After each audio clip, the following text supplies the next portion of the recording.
Just 6 more months until graduation, and I've got a job lined up. Do we really need her anymore? We don't, but at least until we inherit, she's still useful. I'd love to get rid of the trash as soon as possible though. Apparently, David was there too. Since we slept in separate bedrooms, I only realized at that moment that David was awake. I hadn't intended to eavesdrop, but I was frozen in place by their ominous conversation. Unaware that I was listening, they continued their heart-wrenching talk. For the next 6 months, I pretended I hadn't heard anything and acted normally. Then came the day of Michael's college graduation. He left early in the morning, looking eager and ready. Of course, there was no word of thanks for raising him, nor any invitation to a celebratory meal. All he said was, "I don't need dinner tonight," before heading out. Had I not overheard that conversation, I might not have minded, but knowing what I did, a simple word to me wouldn't have hurt. I figured he was going out for a meal with his biological mom and David. David also said he didn't need dinner. In the quiet room after they left, I sat alone with a pen and paper. My name is Sarah. I'm 55 years old. I've been living with my husband, David, and his son, Michael, for 20 years. David and I are both in our second marriages. I didn't get along with my ex-husband's family, which led to a mental breakdown and being discarded like trash by his parents. It was David who reached out to me during that difficult time. David and I were high school classmates. We weren't particularly close, but at a small reunion of close friends, David found out I was divorced and we exchanged contact information. At the time, David was a single father raising his 2-year-old son, Michael. Life isn't over for us yet, so let's give it our best shot. Those words from David were a great comfort to me. It didn't take long for us to understand each other, as we both had similar emotional scars, and eventually, we grew fond of each other. I was scared of getting married again, but David's persistence won me over, and I decided to give dating a chance. We remarried when I was 35. After the wedding, I quit my job to become a full-time housewife. Everyone around me advised against it, but since Michael was only 2 years old, I thought it was most important to spend time together and be accepted as part of the family. Michael was too young to remember much, and I loved children, so I wanted to give my all to raising him. Therefore, I didn't see any problem with marrying someone with a child. However, shortly after the marriage, I realized how naive my thinking was. Michael wouldn't eat or sleep well. He was so shy that he would cry just at the sight of me. I thought if nothing else, I just needed to wait until he warmed up to me, and I tried my best to become his mother. I stayed up with him through his night cries, and I devoted myself to playing with him during the day, but he still wouldn't open up to me. Seeing my distress, David said, "My ex was really beautiful. Maybe he just can't get used to your face." It was a thoughtless comment, but it hurt me deeply as a woman, wife, and mother. David continued to compare me to his ex-wife at every turn. "What kind of soup broth are you using? My ex made better soup." One more unnecessary comment as he drank his soup. "My ex was terrible at parenting. At least be better at that than her." He'd make it seem like he was putting down his ex, but he was really belittling me. Before we got married, he was always encouraging me, saying we should work together. After we married, he treated me like a slave. Despite my efforts, Michael never warmed up to me, and David's words were harsh.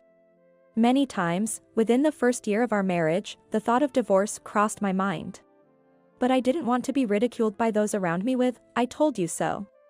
I kept encouraging myself with the saying, "Never give up," and carried on with household chores and childcare.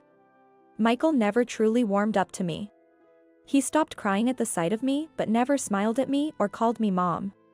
David and his family, and even strangers received his affections, but for some reason, I seemed to be disliked. Despite this, I slowly grew to love Michael. I was happy to see him grow. "Don't come, Mom." When he started kindergarten, he reluctantly called me to Mom, but if I attended any events there, he would glare at me and send me away. Even when I consulted with Mr. Smith, his teacher, he said, "He's just being clingy," and offered no solutions. While I was happy to see Michael grow, our strained relationship troubled me. "You'll get used to it eventually." David dismissed my concerns, not really addressing them. One day, I asked Michael. Michael, I love you so much. What can I do for you to love me back?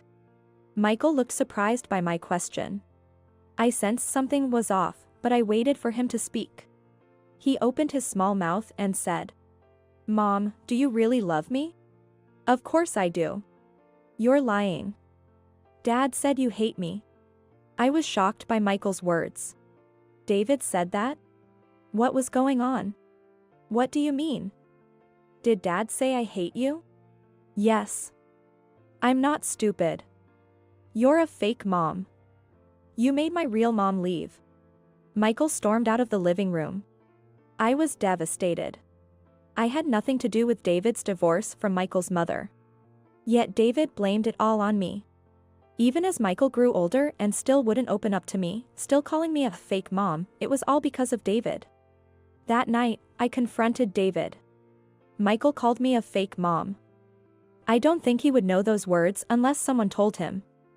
No one else would say such things to him but you. But David responded unapologetically. I did say that, but it's not wrong, is it? Don't blame me for not being liked. I was too upset to say anything back. I still don't understand why David would say such things. Ultimately, my relationship with Michael never improved, and I grew more distant from David. But time waits for no one, especially a growing child. When we were preparing for Michael to start elementary school. Is this backpack okay? David pointed to an expensive, high-end backpack. I was taken aback by the price. It's nice, but isn't it a bit too expensive? Why don't you ask your parents to buy it as a gift? Huh? I tilted my head, not quite grasping what David meant. Your family is wealthy. They should be able to afford a gift for their grandchild's school entrance. David said this without noticing my bewilderment. Indeed, my family was financially well off. We owned real estate, and my grandfather had once been listed among the wealthy. It wasn't surprising that David, who went to the same high school as me, knew this before we got married. And it's not unusual for grandparents to buy such gifts. However, Michael and I are not blood related. In fact, Michael didn't even like me, so I had never taken him to my parents' house. For New Year's greetings, David would say, Michael and I don't need to go. We're not blood related to your parents. You can go alone. Using blood ties as a reason to refuse any interaction with my parents. Yet now he wanted them to buy an expensive backpack? There was no way I could ask for that. My parents had no attachment to Michael. I think that's a bit difficult. I declined David's suggestion with a strained smile. But David frowned. Why not? Just ask them. If they refuse, then it is what it is, and I'll reconsider our relationship with them. His condescending tone annoyed me. I held back the urge to ask, what do you mean by, it is what it is? Of course, I couldn't burden my parents like that. I secretly bought the backpack with money I had saved from before my marriage, planning to pass it off as a gift from my parents. However, my parents unexpectedly offered to buy the backpack. Where I grew up, it was common for the maternal grandparents to give such gifts. If Michael's biological mother's family or David's family planned to give him one, I wouldn't want to overstep, but you're his mother, Sarah, so. My mother's words warmed my heart. There was someone who recognized me as Michael's mother. When I felt like giving up, my mother was always on my side. Thank you. It doesn't need to be expensive. Just choose one that Michael will find easy to use. I thanked her, my voice choked with emotion. And soon after, a brand new, plain black backpack arrived. Michael's eyes lit up as he eagerly tried it on. However, David frowned at Michael's delight. What's this? It's too plain. But the store said this style is popular. It's lightweight and durable.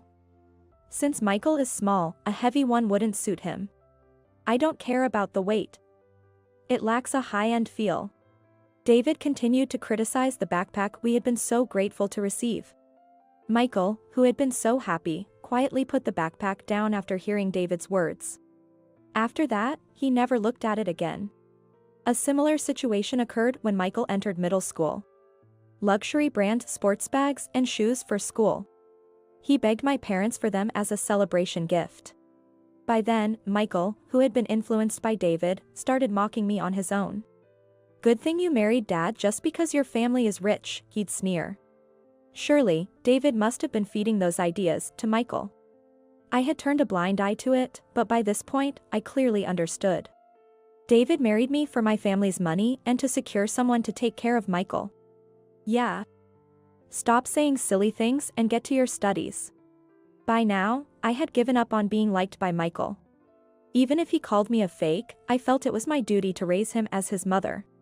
If I left and divorced David, he would be left alone with Michael. It would be tough for Michael. Being his mother might not have made him happy, but my feelings of affection for him were genuine. That's why I wanted to ensure he didn't struggle. Michael eventually graduated high school and entered college. When it came time for college, David suggested we ask my parents for financial help. "Your parents should pay for their grandchild's tuition. The money will eventually be yours, so it's better spent on Michael now." But asking my parents for such a large sum was out of the question. This wasn't like asking for a backpack or a sports bag. I knew David would make snide remarks if my parents didn't help. So, I used the alimony I had received from my first divorce to cover the tuition.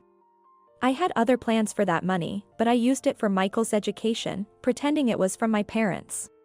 Thanks to that, Michael was able to attend college for 4 years. He got a job offer, and graduation was just around the corner. Even though we hadn't built a good relationship, I felt like I had fulfilled my role by seeing him grow up. One night, I woke up and got up to go to the bathroom. I noticed a light on in the kitchen. I figured Michael had come home from drinking and went to check on him. I heard voices as I approached the kitchen. Just 6 more months until graduation, and I've got a job lined up. Do we really need her anymore? We don't, but at least until we inherit, she's still useful. I'd love to get rid of the trash as soon as possible though. Apparently, David was there too. Since we slept in separate bedrooms, I only realized at that moment that David was awake. I hadn't intended to eavesdrop, but I was frozen in place by their ominous conversation. "Trash, huh?" Michael repeated David's words and laughed. "Yeah. After graduation, let's go out for a family dinner. I'll treat with my part-time job money." I lifted my head at that comment. But then, I was thrown back into despair. Actually, I invited Mom to the graduation ceremony. She used to come to school events when I was in elementary school. But I haven't invited her recently. I thought she should be there for the last one. Oh, really? You're a good son. I'm looking forward to our family time. It was a casual conversation about inviting his biological mother to dinner. There was nothing wrong with it, and I didn't raise Michael expecting anything in return. But I had been rejected from attending every school event and milestone since kindergarten. Even when I expressed a desire to attend his college graduation, I was told, parents don't attend college graduations, so I gave up. But to think that he had been inviting his real mother since elementary school. She didn't raise him or pay for his education, just gave birth to him, yet she was getting all the credit. David must have facilitated their communication, but he never considered my feelings. Even though I tried to accept it, Michael's words about preferring his real mother over me cut deeply. Well, I do appreciate Sarah, but she's not family. When I was divorced, I wondered how I would raise you up. But having a housekeeper like her was helpful. Yeah, her cleaning and laundry were good, but I wish her cooking was better. The lunches were terrible. I always had to figure out who to sell them to. At least you got to eat what you liked with that money. Their laughter echoed after those words. I stood there in shock, listening to their conversation. It was another shocking revelation. To think that Michael had been selling the lunches I made for him since middle school was too much. It was disrespectful to those who bought them and trampled on my feelings, as I made them with him in mind. I forced my numb legs to move and quietly left there. Listening to them ridicule me further would have broken my heart. 20 years of marriage. I had been raising Michael since he was 2 years old. Yet, he never once acknowledged me as family. I crawled into bed and cried. Then, I made a decision I had been contemplating for a long time. For the next 6 months, I pretended I hadn't heard anything and kept up appearances. Then, the day of Michael's college graduation arrived. He left early in the morning, looking eager and ready. Of course, there was no word of thanks for raising him, nor any invitation to a celebratory meal. All he said was, "I don't need dinner tonight," before heading out.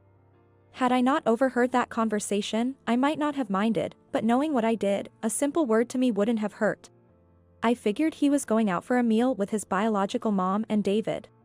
David also said he didn't need dinner. I saw them off and sat alone in the quiet room, pen and paper in hand. Around 1 p.m., still early for them to return, my phone rang while I was having lunch outside. It was a call from David. I glanced at it, smiled slightly, and sipped my coffee. I had no intention of answering right away, letting it ring for a while. They must be in a panic on the other end. When I finally thought it was enough, I picked up my phone. "Hello?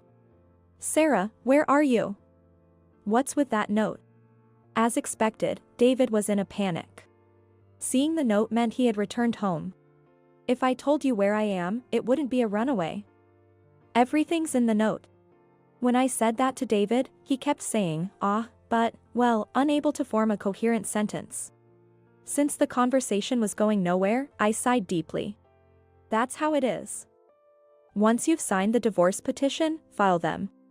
At that, David seemed to regain his composure, his voice growing firmer. I had left a note and the divorce petition behind. I won't accept a divorce. And what's this about unpaid tuition? That made me smile again. Clearly, the unpaid tuition worried him more than the divorce. "Oh. Aren't you supposed to be at work? How do you know about that?" David faltered. He had likely attended the graduation ceremony with Michael's biological mother.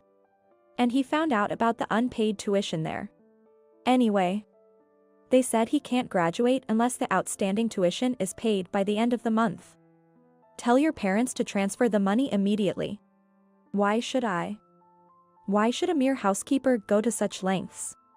My tone grew stronger, reflecting my true feelings. I'm a housekeeper, right? You've been brainwashing Michael to hate me since he was little. That's not true. He did warm up to you, and he called you a mom, didn't he? Don't lie. You made him call me that for appearance's sake. David fell silent. Anyway, I've already paid for 3.5 years of tuition. If you want him to graduate, you should at least pay for the last semester. With that, I hung up the phone. A few days after overhearing David and Michael mocking me, a tuition bill arrived in the mail. But after being called a mere housekeeper and used for my money, I couldn't bring myself to pay it. The university contacted me several times. According to their policy, if the tuition wasn't paid, Michael could attend the graduation ceremony as a prospective graduate. But if the payment wasn't made by the day of the ceremony, he would be expelled. In other words, the tuition of around $6,000 had to be paid that day. After I hung up on David, Michael called me. "Hey, you old hag. What's this about unpaid tuition? Why haven't you paid it?" Apparently, he wasn't with David at that moment. Otherwise, he wouldn't be speaking so confrontationally. Ask your father for the details. I don't plan to have anything more to do with both of you. Huh? What are you talking about? Goodbye, take care. Wait, hold on. I ended the call, cutting off Michael's words.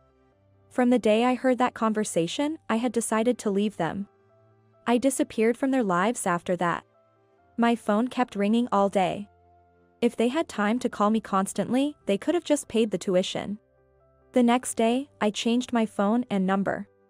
3 months later, I had to visit the city office for some paperwork and noticed that the divorce petition hadn't been filed yet.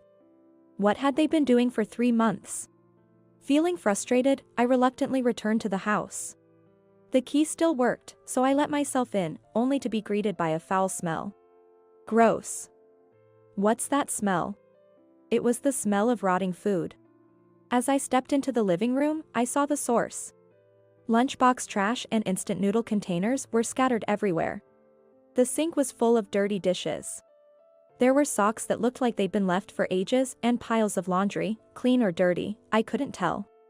In just 3 months, the house had turned into a garbage dump. It was expected, in a way. A house lived in by 2 men who did no housework. It was never going to stay clean. Still, I had hoped they would at least keep it somewhat tidy. Sarah. You came back. I heard someone calling my name. I shudder involuntarily. I turned to see David with a scruffy beard. What about work? I asked, and David reluctantly began to speak. Well, I got fired. What? Fired. I got caught taking money from the company's safe to pay for Michael's tuition. His words stunned me. You embezzled? For just $6,000. It's not embezzlement. They said they'd let me off if I returned the money. And we don't need to pay tuition anymore. So stop being stubborn and come back. Are you insane? I shouted at the top of my lungs. I always knew David was a foolish man, but this was beyond anything I could imagine. I already told you in the note that I'm cutting ties with both of you. But without you, I can't survive. Besides, it's your fault for not paying the tuition in the first place. I sighed deeply once again at David's defiant attitude. Please, come back. I love you. David was now begging and crying. He was saying words he had never said to me before. At this point, those false words of love meant nothing. You've always relied on others. Why don't you try to handle things on your own for once? I said with a half smile. The house was filthy, and so was David. A rustling sound drew my attention to an empty instant noodle container where a cockroach was poking its head out. In this state, Michael will probably leave too. At this rate, your only family will be the cockroaches. I laughed as I said this. David had no response, just hanging his head. Eventually, the divorce petition was submitted. 3 years passed in my new life. I finally felt like I had found happiness when I received some tragic news. My mother had passed away. At the funeral, as I sat quietly, 2 shadows approached me. I slowly lifted my head. Long time no see. You look better than I expected. It was David and Michael. David and I had many mutual acquaintances. They must have heard about my mother's death through the grapevine. Despite everything, Michael had received a lot of help from my mother but never showed any gratitude. Thinking they might have come to pay their respects, I felt a bit glad and said, "You guys came." "Of course. You were an only child, right? So you'll inherit her money, and eventually, as your child, I'll inherit it too. I should at least thank Grandma." "What?" I involuntarily scowl. Michael's outrageous statement made me feel disgusted. "What are you talking about? You have no right to any inheritance. But even if we're divorced, Michael is still our child," David said with a sly grin. Realizing they had come solely for the money made my blood boil. "Get out. If that's why you're here, I'd rather you not pay your respects at all." My voice was louder than I expected, drawing the attention of those around us. David and Michael, however, remained unfazed. But then, 2 figures approached, changing the situation. "What's the commotion here? What happened?" A man and a woman came to my side. Seeing them, David and Michael turned pale. "Ah. It's my ex-husband and his daughter." I introduced David and Michael to Chris and Aaron. They both frowned. David stammered. "Mr. Johnson. What are you doing here? Do you know Chris?" I asked David, but he didn't respond. Without waiting for his reply, I continued. "This is my husband, Chris, and our daughter, Erin." "What?" David and Michael looked up. They looked at me with a surprised expression. "Thank you for looking after my wife. You're David from the General Affairs Department, right?" "Yes." "Wait, what? David, you work at Chris's company?" I asked Chris, and he nodded yes. David's eyes darted around, looking panicked. "I'm not the one to mix business with personal matters, but if you keep hurting Sarah, I won't tolerate it." "That's not my intention," David mumbled. Michael remained silent, shrinking in on himself. Aaron spoke up. I heard something about inheritance just now, Michael. You have no right to inherit. Her tone suggested she knew Michael. So, you're the stepson my mom mentioned. Aaron laughed. Michael, who had always looked down on me with arrogance, seemed to shrink even further. I looked at Aaron curiously, and she explained. My mom has a biological daughter, which is me. So why would a stepson like you inherit anything? A biological daughter. Yes. I'm not a stepchild, I'm her real daughter. Did you think you were the only one and that you were special? Michael turned bright red. He had never considered that I might have a biological child. The truth is, Chris is my first husband. We had Aaron together, but I wasn't liked by Chris's parents. They took Aaron away from me. His parents' habit of saying was, consider that you have no child. I wasn't allowed to raise up Aaron. Chris always defended me, but his family ran a long-established company. He couldn't defy his father. I fell ill and reluctantly divorced him. Later, I heard that Chris raised up Aaron with great care. Despite the negative things her grandparents told her about me, thanks to Chris. Aaron grew up to be a kind-hearted person who sent me a letter once a year. I didn't have direct contact with Chris and Aaron during my marriage to David. However, Chris would bring Aaron to meet my parents, saying, she's still their granddaughter. So, I often heard about Aaron from my mother. I was always curious about Aaron, but I couldn't say I wanted to meet her while married. I poured all my love into raising Michael, but it felt more like a matter of perseverance than affection. After my divorce, Chris reached out. He had heard about my divorce from my mother. Chris never remarried and seemed to have always cared about me. By now, his parents, who had driven me away, had passed away. With his work stable, he proposed we remarry. I told David and Michael about my life after the divorce. So, Aaron is me and Chris's daughter. No way. David turned pale. Never did they imagine that the woman they used as a housekeeper was someone's cherished person. Did you ask me out because I'm the daughter of the president? Aaron asked Michael sharply. No, that's not it. But didn't David marry my mom just for my grandmother's money? I can't date someone like that. Michael looked devastated, hanging his head and wiping away tears. Apparently, Michael had asked Aaron out, though I didn't know how they met. Had Michael not been brainwashed by David, it might have been a happy relationship between the child I bore and the child I raised up. Unfortunately, Michael had become just like David. Indeed, dating someone like Michael would be troublesome. I couldn't help but agreed. My parenting was to blame. I'm sorry, Aaron.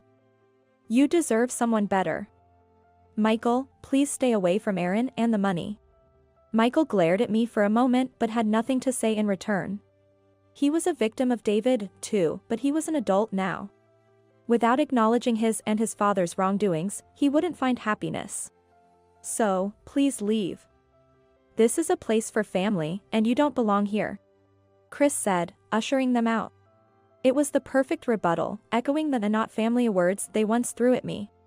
David continued working at Chris's company, feeling out of place. Despite hating working at my husband's company, at his age and with his previous dismissal reason, he had no other job options. Why did you hire him? Did you know about David? I asked Chris, who smiled. Of course. Keeping him under my watch ensures he won't harass you anymore. Chris's words warmed my heart. I hadn't realized it was for my sake. And there was more surprising news. It seems Michael cut ties with David.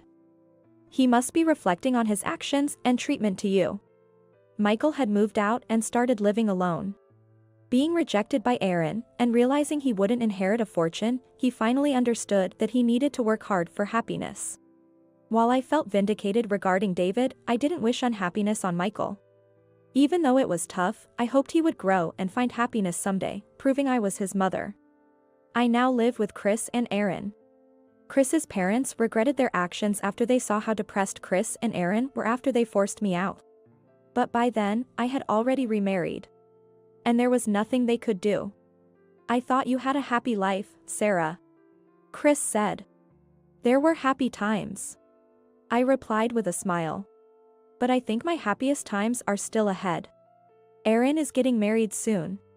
I want to live a long life, turning past hardships into stories we can laugh about, and continue to grow as a person.